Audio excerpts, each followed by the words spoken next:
해주셔서 기도하시고 또 특강도 들으시고 같이 함께 하시면 너무너무 감사드립니다.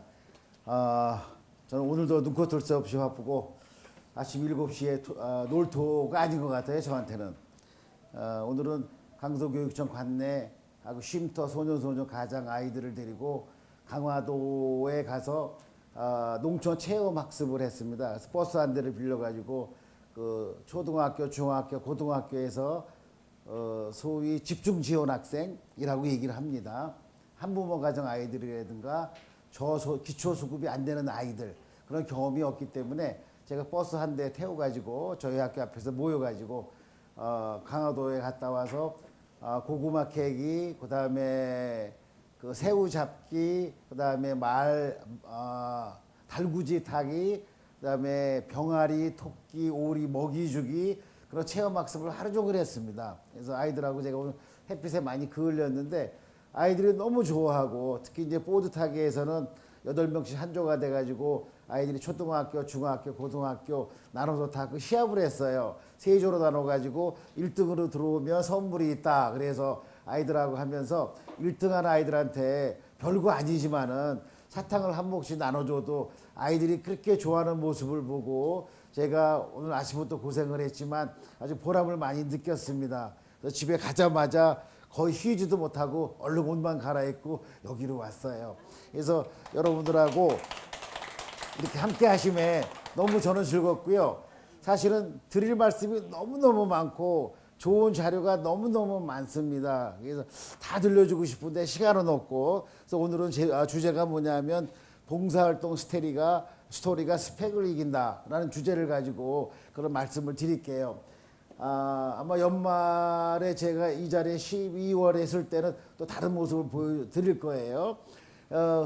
제가 이제 봉사활동을 많이 하다 보니까 많은 선생님들이나 많은 부모님들이 물어보죠. 선생님께 시간을 빼면서 주말에 빠짐없이 봉사활동을 가시는데 가족들이 뭐라고 안 그래요? 힘들지 않으세요? 뭐 가족 모임도 없으신가요? 별 얘기를 많이 하십니다. 그런데 사실은 봉사활동을 한번 시작을 하게 되면요, 결국은 남을 위한 일이라고 시작을 했지만 결과적으로 저를 위하는 길이에요. 그걸 아셔야 됩니다. 그 얘기는 뭐냐면요, 우리가 70년대, 80년대는까지만 해도 아이들이나 살아가면서 그 IQ 얘기를 많이 했어요. IQ, 인텔리전스, 머리가 어떤가, 얼만큼 사용하나. 그런데 80년대 넘어서 90년대 오면서 뭐가 유행했냐면 EQ가 유명했어요. 이모션, 감동, 감정, 아이들이 느끼는 그런 필이 어떤 거냐에 따라서 조기 교육도 많이 하고 유치원 프로그램에 들어가고 많이 그랬어요. 2010년도에 들어와서 작년부터는 뭐가 가장 중요하게 얘기했냐면 SQ가 현재 대세로 돼 있어요. 연구하고 앞으로 대학 입시에서도 서울대학부터 SQ를 입시 과목에 넣겠다, 그런 연구를 하고 있습니다. 그게 뭐냐면요, S가 스프릿, 정신적인, 영적인 그러한 감정 지수예요. 예를 들어서 우리가 예를 들어서 그 박간 양반이 남편이 약주를 좋아하셔가지고 늦게 들어왔어요. IQ의 한계를 느끼시는 분은 그 부인께서 뭐라고 얘기하냐면 또 이제 와, 또 처먹었네. 그러면 그 남편은 대뜸 주먹이 나갑니다. 왜? 지랄이야. 이상한 IQ로 끝나는 집안이죠. IQ로. 근데 EQ가 포함되는 집안에서는 그렇게 안 하죠. 여자가 막 그렇게 했을 때 남자가 그렇게 얘기하면 내가 좀 기분이 나빠지거든. 좋게 얘기할 수 없을까? 로 끝납니다. 하나 예를 들어서. 그런데 SQ로 마음이 순화되고 봉사활동을 많이 해서 정신적인 지수가 높으신 분은 그렇게 얘기를 안 하죠. 집에 들어와서 여자가 막 뭐라고 얘기하면 SQ가 높으신 남자분은 그렇게 얘기해요. 여보, 늦게 들어와서 미안해. 당신의 그러한 분노가 풀어진다면 1시간이건 2시간이건 당신 얘기 들어줄게. 나옵니다.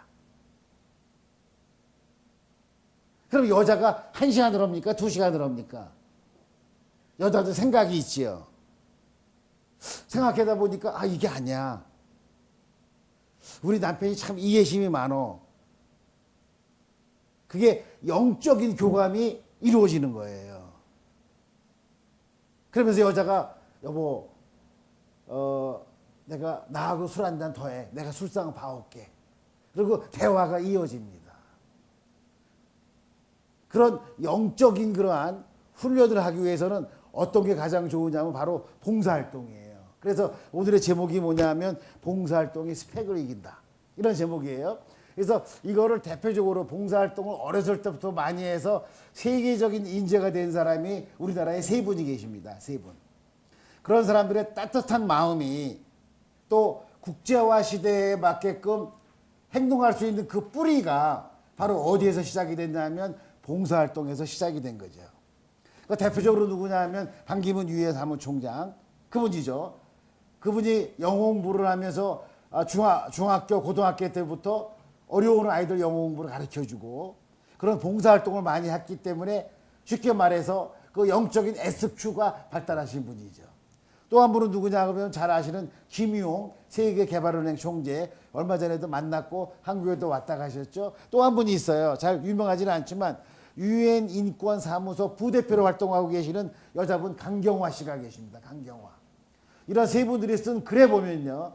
내가 지금 이 자리에 오기까지는 글로벌 인재가 되기까지는 내 젊었을 때 학교 다닐 때 봉사활동이 기본으로 돼 있었다. 그런 얘기를 많이 하세요. 그러니까 이 봉사활동이라는 게 사실은 시간 낭비다, 남을 위한 거다 하지만 아니라는 얘기죠. 결국은 나에 대한 무한한 정신적인 발전을 위한 근본 뿌리가 되는 게 바로 이러한 봉사활동입니다. 그래서 반기문 유엔 사무총장이 얼마 전에 한국에 와서 하신 말씀이 있어요. 젊은이들한테 니네들이 유엔에 와서 근무하고 싶으면 이런 7가지의 경험을 노하우를 만들어라. 그래서 쭉 얘기한 게 뭐냐면 유엔에서 근무하는 직원의 8대 역량으로서 팀워크 이다 나옵니다. 조직력, 소통, 꾸준한 학습, 창의성, 지식 연마, 고객 지향, 리스폰시빌리티, 책임성 이런 7개를 몸에 배도록 훈련을 해야 된다. 가져야 된다. 정신력을 쌓아야 된다. 이게 바로 이 얘기가 뭐냐면 그 7가지가 봉사활동을 하면 자연히 이러한 그 역량이 몸에 배이게 됩니다. 그래서 오늘 이야기가 뭐냐면 이 봉사활동 이야기가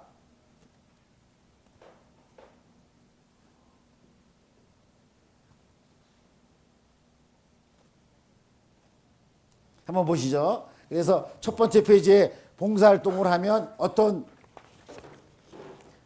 좋은 모습이 나오냐면 처음에 나오는 게 스스로 인생의 주체가 되어 자신의 진로를 결정하고 두 번째는 다양한 사람들과의 만남을 통해 자신의 꿈을 확인할 수 있고 이따 사례대로 제가 말씀을 드리겠습니다.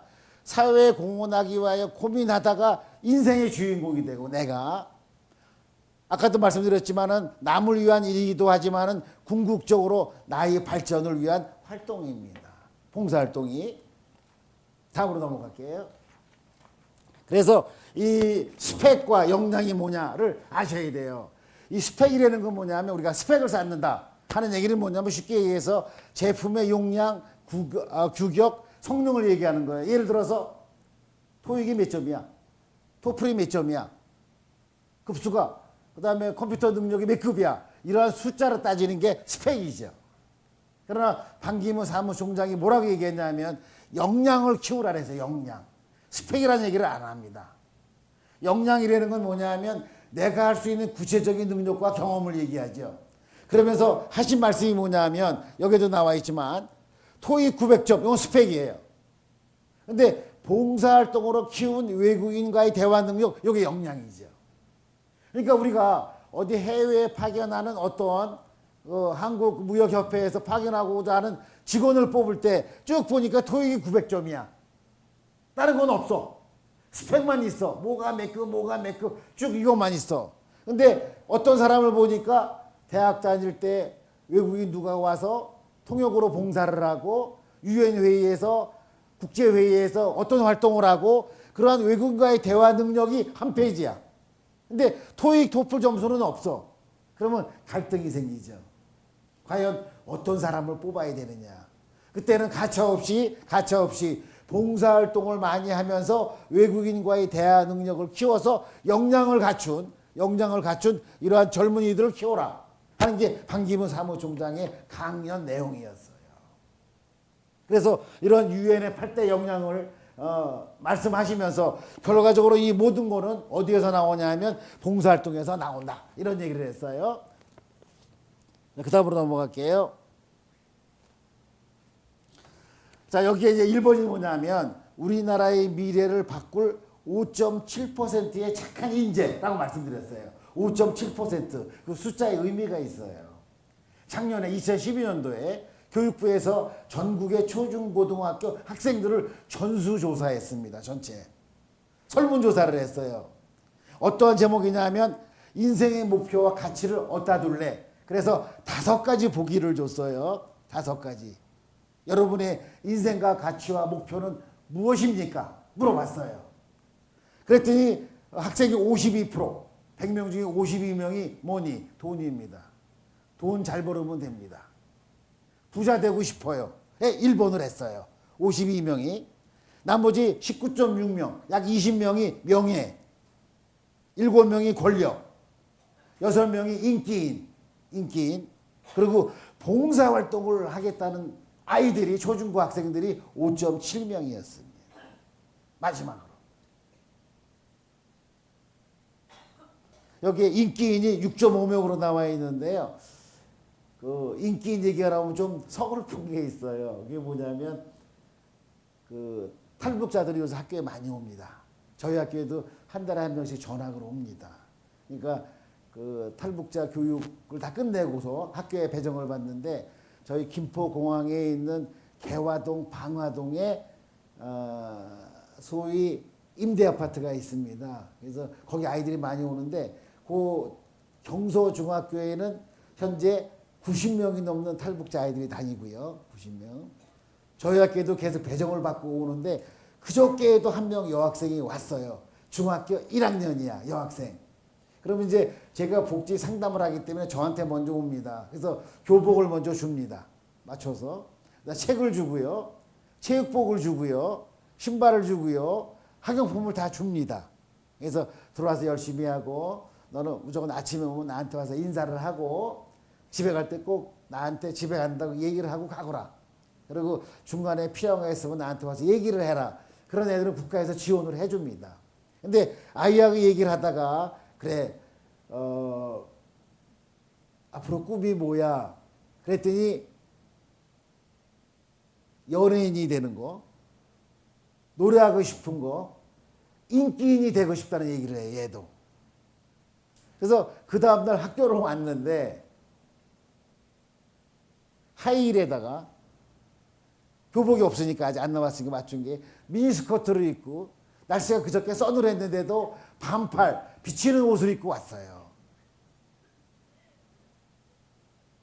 그래서 우리가 북한에서 오는 아이들이 대부분 어떤 삶의 목표가 있는 것이 아니고 한류에 따라서 그런 문화가 들어가다 보니까 상당히 그런 목표 없이 오는 아이들이 많이 있어요. 그래서 과연 그런 아이들 어떻게 빨리 정착을 할까, 적응을 할까 상당히 학교에서 그 선생님들이 걱정을 많이 하고 있습니다. 현실적으로. 그래서 얘하고 얘기하다 보면요. 웃기는 얘기도 상당히 많이 해요. 얘가 처음에 와서 첫인상이 어땠어? 그러니까 무서웠대요. 버스를 타고 지나가는데 무서웠대요. 왜 무섭니? 북한에서 하도 한국이 못 살고 어렵고 배고픈 사람이 많고 이런 얘기를 듣다 보니까 그 생각만 하고 지나가다가 간판을 딱 봤는데 원조 할머니 뼈다귀 해장국 찍어 있는 거야. 그걸 딱 보는 순간에 야 여기는 할머니 뼈다귀도 해장국으로 먹는구나. 국으로 먹는구나. 그랬다는 거죠. 생각이. 이해가 가요 그게. 상당히 그걸 놀랬다는 거죠. 아이가. 실화입니다. 실화. 그러니까 우리하고 상당히 이질감이 커요. 그래서 그런 아이를 동화하려면 상당히 학교에서 우리도 여러 가지 신경을 많이 쓰고 프로그램을 개발하고, 그래서 오늘도 고구마 케이크도 같이 갔다 왔습니다. 일부러 그런 아이들 한번 단체생활 초중고등학교 아이들하고 한번 어울려봐라, 또 친구도 한번 새겨봐라 그래서 갔다 왔는데 항상 재밌어 했어요. 오늘도. 그래서 이 5.7%의 착한 인재들이 우리나라의 미래를 바꾸지 않을까, 그런 생각이고요. 창의력 향상이라는 건 뭐냐면 봉사활동을 함으로써 과거의 경험이나 지식의 통합, 분석, 연결, 재해석으로 문제를 해결한다. 이렇게 창의력적인 활동이 잠재되어 있어야 글로벌 인재가 되고 유엔에서 근무할 수 있는 사람이 된다. 이런 얘기를 하면서 그 강연 도중에 중요한 사례를 하나 얘기를 하시더라고요. 반기문 사무총장이 한국에 오셔가지고 경부고속도로를 신라 호텔에서 나와가지고 고속도로를 가려다가 국립묘지 생각이 난 거예요. 가는 도중에 동작동에 있으니까. 그래서 갑자기 한 8시쯤에 고속도로를 타기 전에 국립묘지를 가서 뭔가 글을 남기고 싶다. 비서관한테 얘기를 했어요. 그러니까 비서관이 긴장된 거야. 그래 벌써 세계 뭐 ABC, 뉴욕타임즈 기자들도 다 따라다니니까 아이가 버스가 2대가 다 기록을 하고, 그러면 까만 넥타이가 필요해. 어떡할 거냐 이거지. 이걸 어떻게 준비하냐 이거야.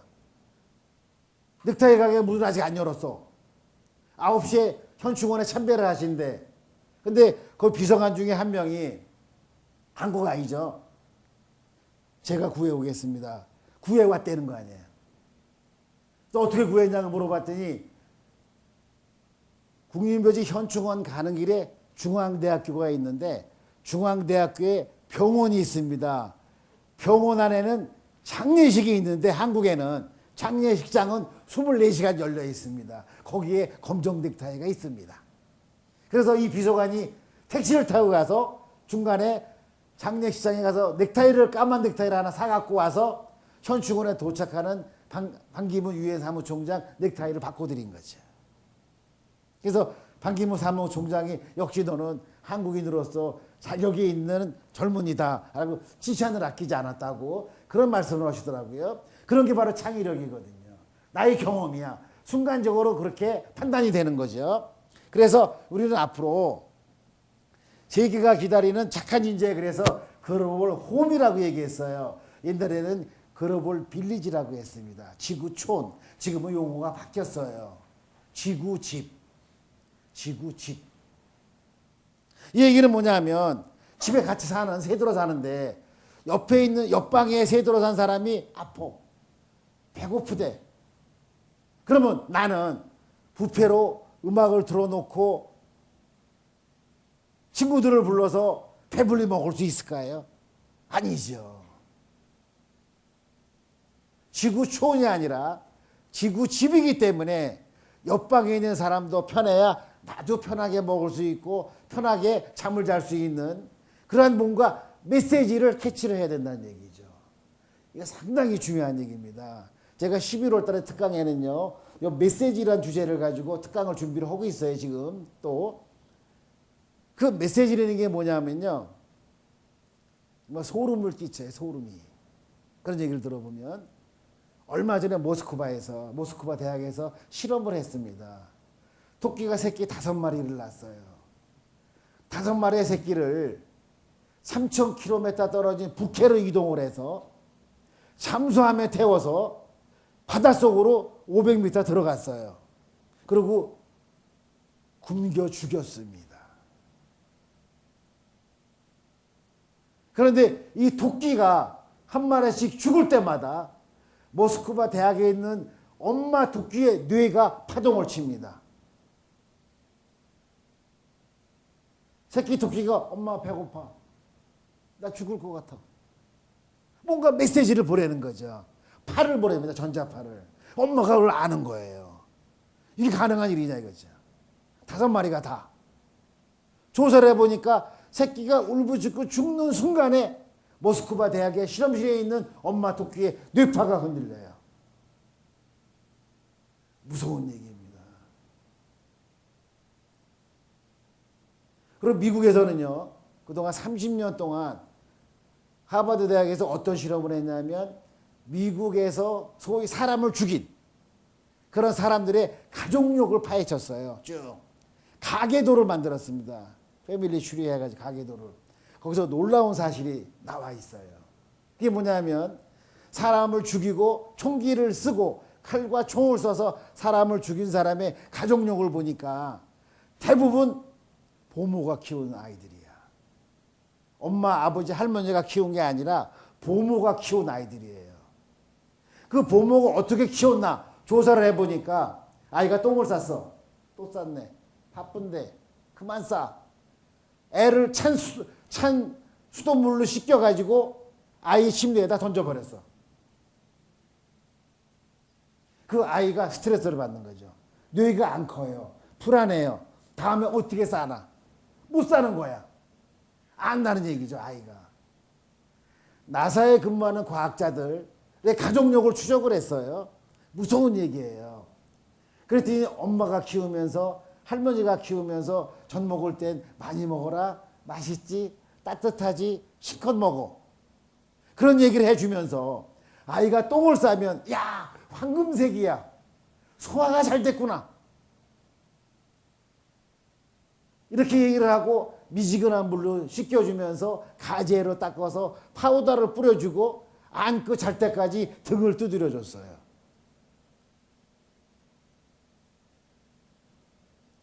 또 하나 미국에서 가장 사람을 많이 죽인 여러 명을 죽였다 그래요. 총으로.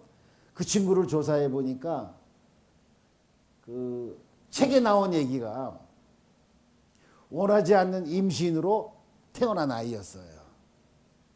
한 3개월 지나니까 아이 엄마가 미국에서 아이 엄마가 여보 나 아기 가진 것 같아. 아니 그걸 왜 인제 얘기해. 갖지 말자 그랬잖아. 아이가 들은 거예요. 뱃속에서. 엄마는 그 순간 이걸 지워야 돼. 매일매일 순간순간 하루에도 수십 번씩 키워야 돼. 지워야 돼. 어떡하지? 이런 마음으로 아이가 10달 뒤에 태어난 거예요. 태어난 아이가 뇌가 발달이 안 돼서 너무 긴장을 해가지고 그래서 청소년기에 와가지고 흉기를 사용해서 사람을 죽이기 시작한 거죠. 그래서 우리가 아까도 말씀드렸지만 우리가 SQ 정신적인 그러한 어떤 뭔가의 그 변화와 우리가 그런 착한 인재가 세계가 기다리는 글로벌 호흡을 느끼는 것처럼 그런 마음에 대한 순화, 정화가 얼마나 좋은지 몰라요. 제가 다음 달에 꼭 얘기를 하겠는데 태국에서 실험을 했습니다. 태국에서 근거를 갖다가 말씀을 드릴게요. 태국에서 어떤 실험을 했냐. 미국인 박사들이 가가지고요. 태국이 불교의 나라니까 스님들한테 부탁을 했어요. 초콜릿을 갖다 놓고요. 부처님 앞에 기도를 드렸습니다. 기도. 그래서 스님이 기도를 올린 초콜릿을 먹은 A 집단과 100명 그냥 똑같은 초콜릿을 가게에 사와서 나누어준 B 집단 100명을 1년 동안 조사를 했어요. 다르다는 얘기죠. 6배의 차이가 난다는 얘기예요. 사람의 심정 변화와 안정감, 여러 가지 혈압, 여러 가지를 측정을 해보니까 이쪽 초콜릿을 기도드린 초콜릿을 먹은 집단은 그동안의 생활이 편안했어. 얼굴 표정도 밝아졌어. 그리고 기분이 좋아졌대. 이쪽 B 집단은 변화가 없었다는 거죠. 그 논문에 나와 있습니다. 미국 박사들의 논문에. 그래서 우리가 스님이 기도를 올린다, 공양물을 올린다, 부처님께 예를 갖춘다가 이거 부처님께 올린 거야, 좋은 거야, 먹어, 나눠 가져 이런 얘기 많이 하죠. 그게 사실이라는 얘기예요. 그래서 제가 이렇게 철야기도 오시고 그런 기도하시는 공덕도 바로 쌓입니다. 내 뇌에 저장이 되고 내 자녀가 잘 되라고 하는 그 마음이 내 자녀한테 갑니다. 그래서 제가 학교에서 숙제도 안 해오고 맨몸으로 와서 앉기만 하면 여학생 둘은 화장합니다. 화장. 책을 펴는 게 아니라 거울을 딱 펴놓고 화장을 합니다. 뭐라 그러면 선생님 신경 쓰지 마세요. 수학 안 해요. 진도 나가세요. 이럽니다. 중학교 2학년 여자아이가. 제가 그런 얘기를 했어요. 오늘 집에 가면 엄마한테 엄마 젖을 얼마나 니들 줬나 한번 물어봐라. 너 똥 쌌을 때 엄마가 너 어떻게 했냐면 물어봐라. 왜요? 이래요. 말귀를 못 알아듣는 거야. 안타까워요. 그런 아이들은. 그래서 근본적으로 캐가면요. 학교의 부적응 학생, 그다음에 행동이 좀 이상한 학생들은요. 뿌리를 캐어보면 어떻게 보면은 거의 100% 가족력이에요. 가족력. 그래서 고등학교 3학년 되는 그 학부모들 제가 강의할 때 그런 얘기하죠. 어머님들 수고스럽지만 오늘 강의가 끝나자마자 시장에 가서 그릇 가게를 가십시오. 아이가 고3이 됐으니까 열심히 해라가 아니라 어머니가 뭔가 행동으로 보이십시오. 그래서 아이의 밥그릇, 숟가락, 젓가락, 반찬 그릇, 간장 그릇을 따로 준비하십시오. 예쁜 걸로. 아이가 좋아하는 모양으로 한번 골라서 밥상을 차려줘 보십시오. 아이의 마음이 변하기 시작합니다. 이런 얘기까지예요. 그래서 그걸 주면서 맛있게 먹어라. 너 잘할 거야. 잘할 수 이런 기를 주려는 거죠. 기를 부모가. 그러면 아이가 서서히 변화가 옵니다. 그래서 우리가 글로벌 빌리지가 아니라 글로벌 홈이라는 얘기를 생각을 하셔야 되고요. 그래서 다음으로 넘어가면요. 이 봉사활동으로 발견하는 나 이꼴 셀프 이거 다음 달에 얘기할 건데요. 나는 영어로 말하면 I입니다. I. 셀프는 셀프, 마이셀프, 셀프, 나 자신이라고 표현을 하죠.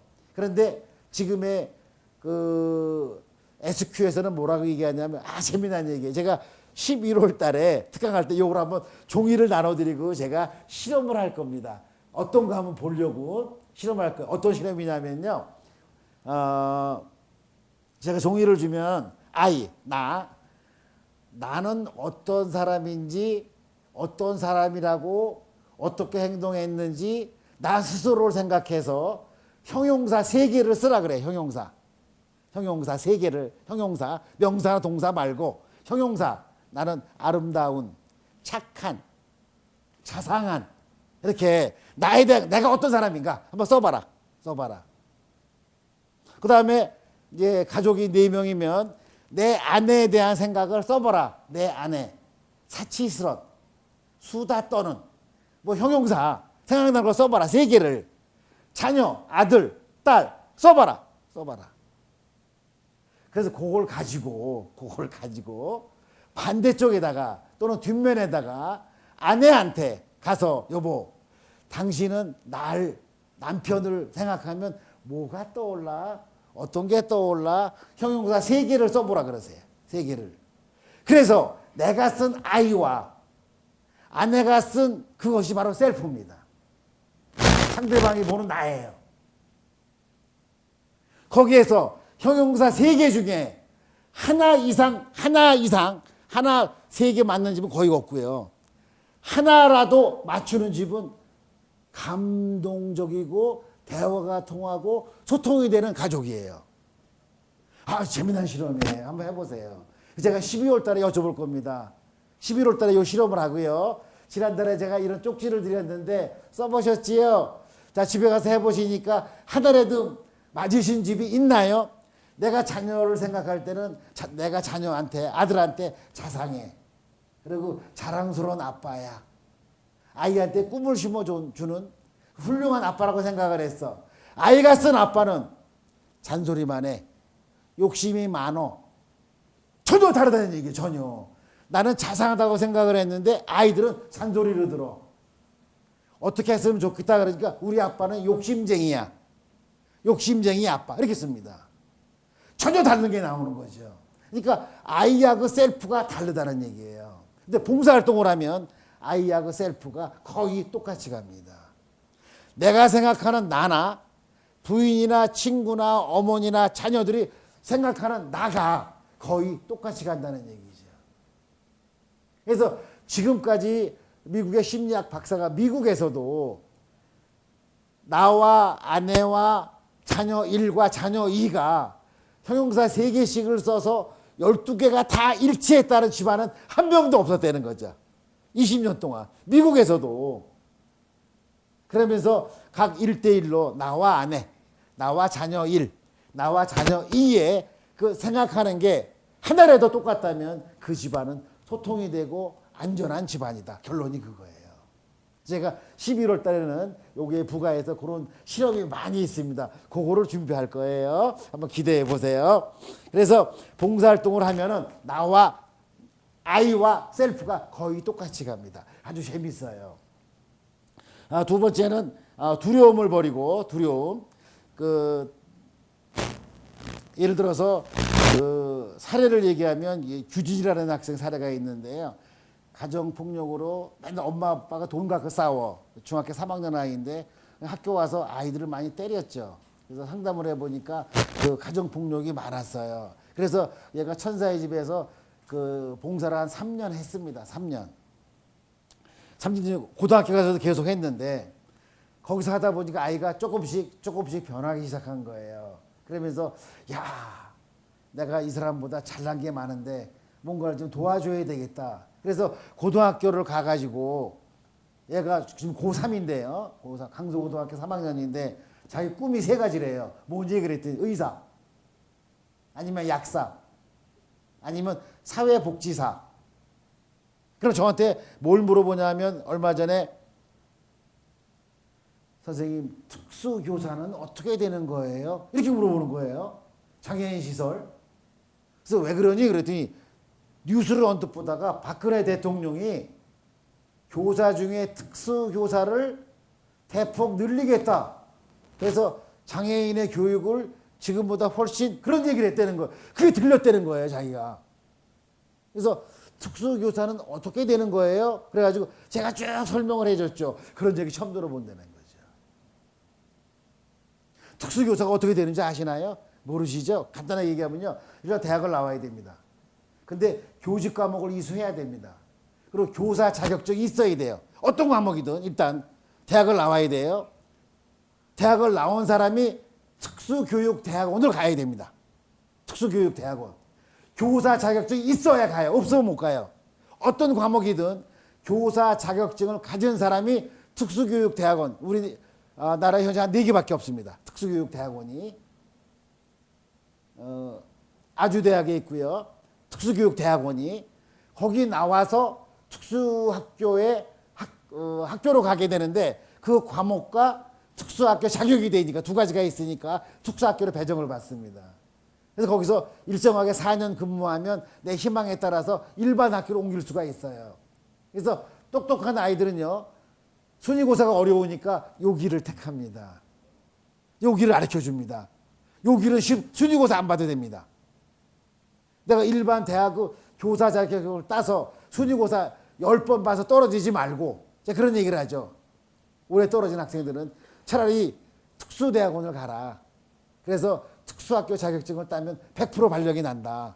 어느 학교든. 그 4년만 근무해라. 일반 학교로 지원하면 일반 학교로 올 수 있다. 이런 얘기를 해주죠. 그런 얘기 처음 안 되는 얘기죠. 아이들이. 그러니까 이 아이한테 그런 얘기를 했어요. 그랬더니 자기도 특수교사가 꿈이라고 그런 꿈을 결정을 했습니다.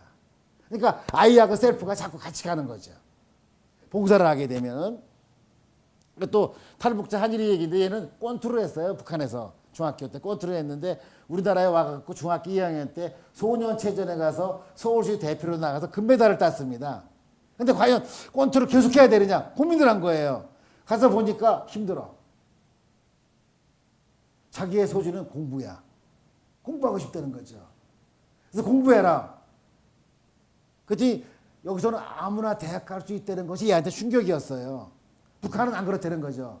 너는 대학 중학교 1학년 때 넌 대학 갈름, 안 갈름, 못 갈름 정해져 있다는 거죠.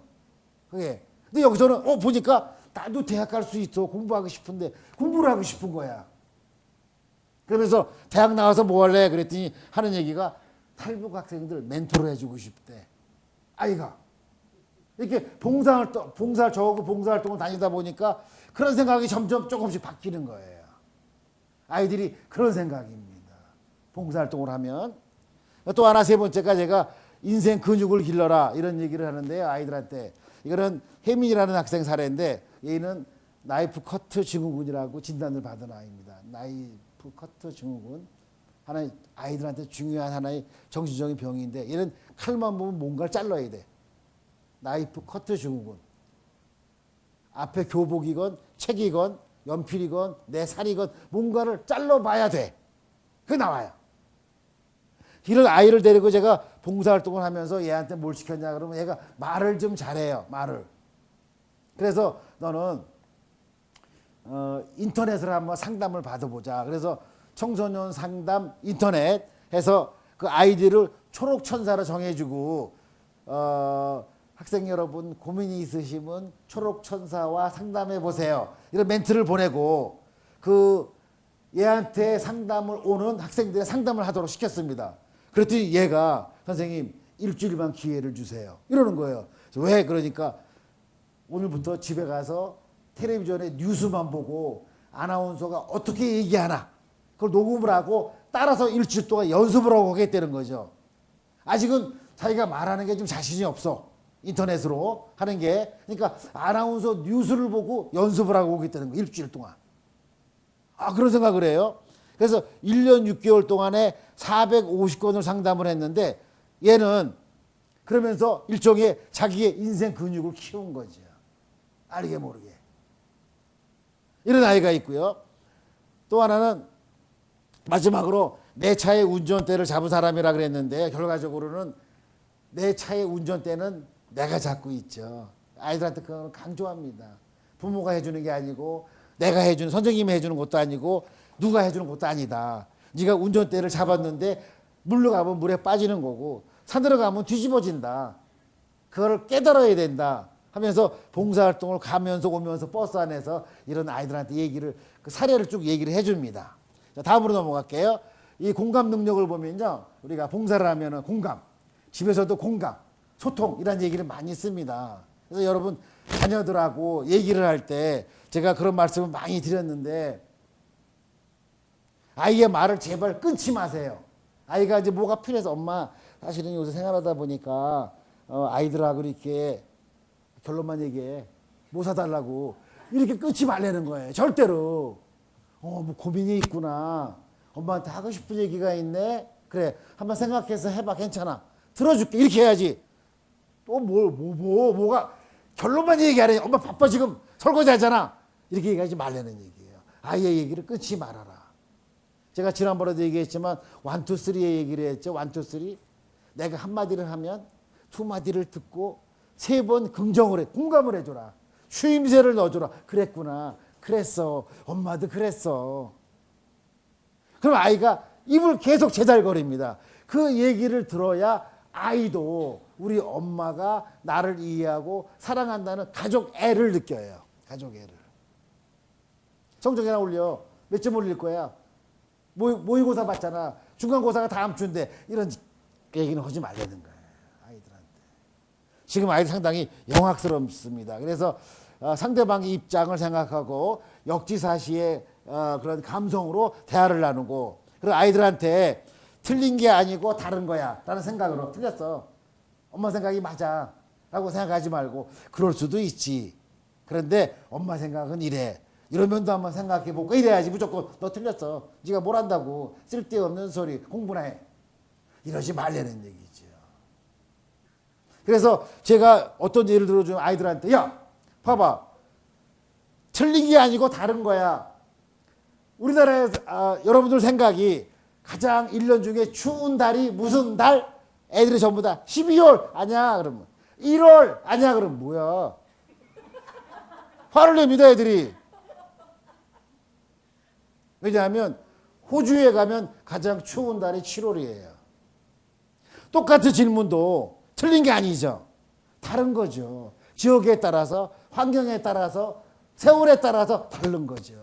제가 그런 얘기를 해요. 야 제일 추운 달이 얼마야? 몇 월이야? 12월. 틀렸어. 1월 아니야 그러면 문제 같은 걸 내셔야지. 지가 화를 내 지가. 아니라는 얘기죠. 제가 설명을 하니까 그럴 수도 있겠네요. 이제 그래요. 호주는 우리하고 반대잖아. 호주 학생한테 물어봐라. 가장 추운 달이 언제냐고 7월 그러지. 그럼 애가 끄떡거려요. 그러니까 너도 이 고정적인 관념을 버려야 된다. 고정적인 생각. 11월 달에 그런 얘기를 합니다. 고정적인 생각을 버려야 돼요. 마지막에 이따 그런 문제가 하나 나옵니다. 창의력 문제, 수학 문제가 나옵니다. 고정관념을 버리시면 돼요. 그 다음에 마지막에 봉사를 하면서 만나야 변한다. 장애인이라든가 어려운 사람 개인적으로 다 어려움이 있습니다. 여러분들도 다 개인적으로 뭔가 나만의 어려움이 있어서 철학이 되어 오시고 부처님께 소원을 빌고 그 소원은 반드시 이루어집니다. 저는 항상 그런 믿음을 가지고 있습니다.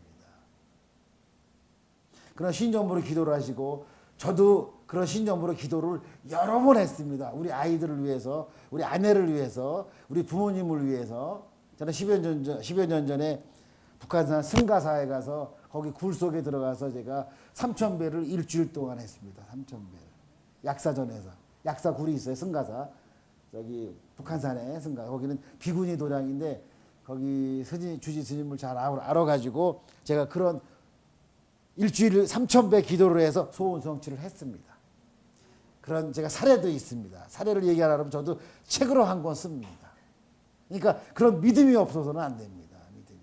제가 지금도 그 얘기가 좀 딴 데로 갑니다만은 그 승가사 비구니 스님 중에 한 분이 계셨는데 제가 둘째 날 철야로도 3,000배를 하니까 같이 하시더라고요. 같이. 무슨 한이 있길래 이렇게 밤새 어제도 하더니 오늘 또 와서 저 처사가 3,000배를 하나. 근데 같이 하시더라고요. 그 스님이 주지 스님 두 번째 상주한데 너무 고맙더라고요. 아침까지. 그래서 그 스님이 그 다음엔가 저기 경상도 청도사에서 거기 그 대학원 과정으로 공부하러 들어갔어요. 비구니 거기 스님들 도량이 있어요. 학교. 그죠? 그래서 제가 거기를 갔습니다. 비구니 도량으로서 학교가 있어 그래가지고 4년 과정을 하더라고요. 4년 과정 대학. 그래서 거기를 가서 주지 스님께 인사를 드리고 그 스님을 만나 뵙고 떡을 제가 맨말 해가고 요구르트하고 가서 그 스님께 감사의 인사를 드렸어요. 저는 무한히 감사한 거죠. 그 스님은 자기가 공부한다고 또 격려차 거기까지 온 게 또 고마운 거야. 고마운 거야. 그래서 그런 사례도 많이 있으니까요. 여러분들 반드시 기도로 하면 소원 성취가 됩니다. 그래서 만다의 변한다의 사례는 현슬이라는 학생이 있었는데요. 얘는 이제 그 양천구 장애인 복지관에서 쭉 봉사를 했어요. 지금은 하버드 대학에서 공부를 하고 있습니다. 현슬이라는 학생이. 얘는 장애인 복지관에서 봉사를 하다가 어디만 가면 장애인 마크만 보이는 거야. 장애인 주차시설에 차가 있으면 신고를 해. 구청에. 올 때까지. 견인하러 올 때까지 기다려. 그리고 얘가 오목교 전철역에 장애인 화장실에 턱이 있었어요. 그거를 신고를 해서 그 턱을 없애고요. 또 목동 12단지 신트리 공원이 있어요. 공원 운동하러 올라가는 아스팔트 길에 물이 밑으로 내려오지 말라고 턱을 만들어 놨어요. 턱을. 휠체어가 못 올라가는 거야. 그걸 구청에 연락해서 턱을 없앴습니다. 턱을. 물고랑을 내고 위에다가 쇠를 덮었어요. 그렇게 했고요. 그리고 장애인이 있는 학교 엘리베이터 시설. 그걸 건의를 해가지고 그게 국회에 통과가 됐습니다. 그래서 지금은 하버드 대학에서 공부하고 있어요. 이렇게 봉사활동을 하면요. 아이들과 만나서 자기의 인생 목표가 나온다는 얘기죠. 그러니까 아이들이 정신적으로 영적으로 상당히 성장을 합니다. 성장을. 그래서 여러분들도 자제분들이 봉사활동을 간다 그러면 많이 공감해 주시고요. 그래서 소통과 공감에 있는 대화를 아까도 말씀드렸지만은 첫 번째로 상대방의 의견에 비난하지 말기. 그 다음에 상대방이 원하는 것에 귀 기울이기. 요 다음 거예요. 예. 상대방이 원하는 것에 귀 기울이기. 상대방의 의견에 그건 아니야 하지 말기. 상대방이 많은 이야기를 하도록 배려하기. 요약이 뭐냐면요. 요약이 상대방하고 대화를 하고 특히 자녀들하고 대화를 할 때 아이들이 부모한테 뭘 요구를 하잖아요. 그러면 저한테 뭘 한번 요구를 해보세요. 아무거나. 실수 아무거나. 요구를 해보세요. 어려워요? 그럼 우리 해인정 부부님 저한테 뭐 하나 요구를 해보세요. 따님이 저 봉사를 여러 번 갑니다. 천사의 집에. 아주 요새 또 친구들을 데리고 와요. 새끼를 쳤어요. 너무너무 고맙습니다. 저한테 아무거나 요구를 해보세요. 선물 주세요. 지금 저한테 선물 주세요라고 말씀하셨지요? 예, 이렇게 상대방이 얘기한 거를 다시 얘기하는 거죠. 여러분 자녀와 대화와 소통과 공감이 되시려면요, 아이들이 얘기한 거 알았어 이렇게 끝내지 마시고 지금 엄마한테 선물 사달라고 얘기한 거지 그 어떤 선물을 준비해 줄까? 아이의 마음이 달라집니다. 엄마가 자기를 인정하는 거야. 엄마가 나를 사랑하는 마음이 아주 가득 차 있어를 느낍니다. 내 얘기를 다시 해주면. 그걸 해보셔야 돼요. 그래서 제가 보여드린 거예요. 그러니까 우리가 소통과 공감이 있는 대화를 이런 교육을 받으셔야 돼요. 그냥 소통에 공감해가 아니라는 얘기죠. 그렇게 자녀들이 한 얘기를 다시 한번 해주세요. 이렇게 하자는 거지. 그래, 이렇게 해보자. 그래 봐요. 아예 눈빛이 달라요. 해주는 음식 다 맛있다 그러죠. 그렇죠? 그래서 이런 것도 얘기도 한번 많이 들어보고요. 그래서 그 다음 장으로 가서요. 아우 시간이 큰일 났네. 이건 저희가 이제 그 학부모 연수, 교사 연수에서 많이 쓰는 건데요. 이 소위 내 가정에서 자녀들을 위해서는 소위 리더십, 아이들을 이끌어갈 수 있는 그런 리더십이 마음속에 좀 있어야 돼요. 그래서 리더십을 제대로 하려면요, 우리가 지금 세계에서 가장 유명한 리더십을 발휘하는 사람이 두 사람이 나와요. 우루과이의 호세 대통령, 현재 호세 대통령. 이 사람이 대통령이 되고서 대통령 관저에 안 삽니다. 옛날 그 집에 삽니다. 그 집에서 15년 된 차를 몰고 자기가 대통령 관저로 출근을 합니다. 지금도. 그러면서 타는 봉급의 90%는 영세민들을 위한 집짓기, 그다음에 학교 교육의 장학금으로 내고 있어요. 90%를. 그러면서 가난 때문에 돈이 없어서 기회를 잃으면 안 된다. 우리에게 미래가 없다라고 실천하시는 분이에요. 그리고 송년 파티를 전부 어려운 사람, 장애인과 저소득층을 우리나라로 말하면 청와대를 불러서 저녁을 밤새 먹인 사람이에요. 호세 대통령이. 또 한 분은 누구냐면 핀란드의 타리아 대통령이라고 여자분 12년 집권을 했습니다. 핀란드. 이 사람이 반기문 유엔 사무총장 차기 사무총장 후보입니다. 지금 타리아라는 사람. 이 사람의 별명이 핀란드 말로 무민마마예요. 무민마마. 무민이 무슨 말이냐 그랬더니 편안하고 포근한 마마, 우리 어머니라는 얘기죠. 그래서 이 사람이 대통령이 된 다음부터 국가 청렴도, 경쟁력, 핀란드의 환경이, 국가 환경이 세계 1위가 됐습니다. 이런 사람이 그 리더십을 발휘한 거죠. 그래서 우리가 아까 얘기한 것처럼 리더십의 발휘는 하루아침에 되는 게 아니고 이런 봉사로부터 이루어진다 하는 걸 알고 계시고요. 자, 다음으로 넘어갑니다. 또 다음으로요. 여기 천사의 집에서 봉사하는 모습이거든요. 그래서 아이들을 키우면서 넘버원 1등이 하라가 아니라 네가 하고 있는 모든 일이 온리원 너밖에 할 수 없어.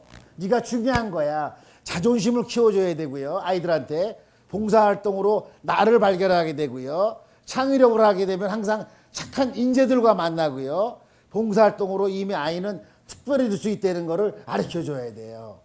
그래서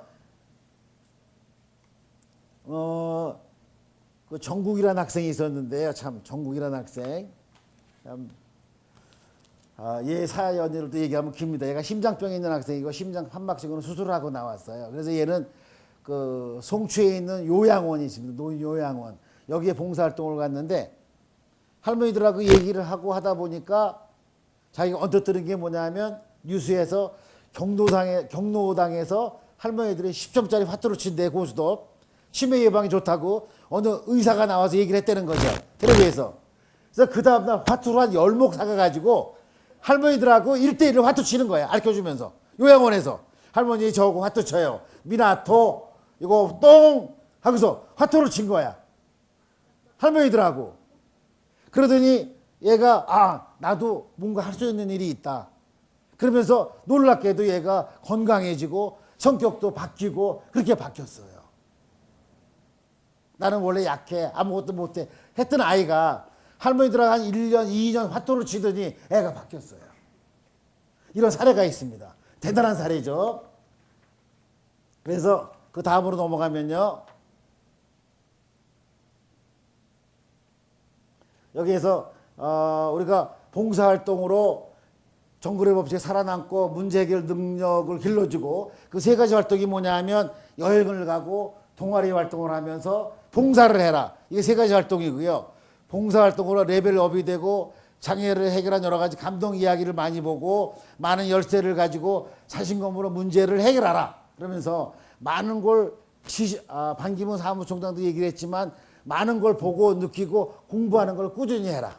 부모들도 그런 얘기를 많이 해요. 그래서 제가 철학기도 할 때 조금씩 얘기하지만 우리 그 상식적인 불교 용어를 몇 번씩 얘기를 했습니다. 지난번에 한번 얘기를 했던 거예요. 시인. 시인이 누구냐는 얘기죠. 누구? 시인이 누구예요? 뭐 하는 사람이에요? 시인. 시를 쓰는 사람인가요? 소설을 쓰나요? 영변의 약사를 냈고 들국화? 아니죠. 시인이라는 얘기는 누구냐면요. 시자를 한번 보세요. 앞에 말씀 원변이 있죠. 말하는 사람이에요. 뒤에 뭐가 있습니까? 절사자가 있죠. 절에서 말하는 사람이 시인이에요. 원래. 바꿔 말해서 스님이에요. 스님. 역사적으로 스님을 시인이라고 불렀습니다. 역사적으로. 스님이 시인이라고 해도 신뢰가 안 되는 거예요. 맞는 말이에요. 절에서 말하는 사람 시인이에요. 그리고 우리가 노파심이라는 얘기를 많이 하죠. 노파심. 노파심은 노인들만 얘기하는 겁니까? 아니죠. 이것도 불교 용어입니다. 불교에서 큰 스님들이 제자를 지도할 때, 제자에서 법 공부를 가르쳐 줄 때 할머니가 손주들을 돌보는 심정으로 가르쳐 줘라. 그래서 노파심이 만들어진 거예요. 불교 용어입니다. 불교 용어. 그래서 누구와도 남녀노소 할 것 없이 사용할 수 있는 표현이고요. 누군가 다른 사람, 높은 사람이건 아랫사람이건 친구건 걱정하는 마음으로 할 수 있는 표현이에요. 노파심이. 아무나 쓸 수 있는 아주 좋은 얘기입니다. 큰 스님들이 자기의 문화생들을 가르칠 때 할머니가 손주를 보는 심정, 그러한 따뜻한 가련한 마음으로 가르쳐주는 마음, 이게 노파심이거든요. 그래도 하나만 더 얘기하면 아까 우리가 감노라는 얘기를 했죠. 불경에 많이 나옵니다. 감노수가 뭐냐는 얘기죠. 감노수의 국어사전은 맛이 썩 좋은 물이에요. 맛이 썩 좋은 물. 근데 어떤 물이 맛이 썩 좋냐 이거죠. 인도에서는 감노수를 암리타라고 얘기합니다. 인도말로 암리타, 감노수. 이게 감노수라는 말이 어떤 말이냐는 얘기죠. 감노수가 뭐냐면요. 우리 관세음 보살이 맨 오른쪽에 계신데요. 관세음 보살님이 아픈 사람한테 제공해주는 기도한 물이에요. 감노수예요. 치료약입니다. 다른 부처님이 아니라 관세음 보살님이 아픈 사람한테 주는 물이, 기도를 하고 주는 물이 감노수예요. 그래서 이 감노라는 얘기가 들어가면요, 참 의미 있는 약 같은 얘기가 있는데 우리나라 인터넷 쳐보면요, 감노사라는 절이 한 10군데가 있습니다. 제일 유명한 절 한 군데가 부산에 있는 감노사, 신문에도 많이 났었어요. 왜냐하면 돌아가신 북한의 김정일 국방위원장 49제를 올린 절이 부산의 감노사입니다. 그래서 감노사가 뉴스에 한번 나왔고요. 또 하나 감노사가 유명한 거는요, 경상남도 남해시 상동면 감노리에 감노사가 있어요. 이 감노사가 있는 산, 뒷산 이름이 뭐냐면 금동산입니다. 금동산. 금자에 임금 왕자 2개가 있습니다. 임금님이 마시던 동이 뭐냐면요, 동네가 아니라 함어동천이라는 얘기를 하죠. 동자가 들어가면 신선들이 살던 동네 이름이에요. 골짜기 이름이 동자가 들어갑니다. 그래서 금동산인데 금동산 밑에 바로 그 감노사가 있거든요. 이 감노사가 있는 이유가 금동산에는 소위 치료 효과가 좋은 약초가 자라고 있습니다. 나중에 한번 기회가 되면요, 남해요 감노사에 가서 금동산에 올라가서 자생하는 약초가 많이 있으니까 약초를 캐다가 차를 끓여 먹으면 아주 여러 가지 질병에 효과가 있다 그래요. 부처님의 가피로 그런 전설적인 얘기가 나옵니다. 한번 답사를 한번 가볼 만한 그런 절이에요. 감노사 남해. 그래서 이 감노라는 말이 감노수가 아주 좋은 용어예요. 좋은 용어. 그리고요. 제가 앞으로도 이런 그 상식적인 얘기를 몇 가지씩 해드릴게요. 그 다음으로 넘어가고요. 그 다음으로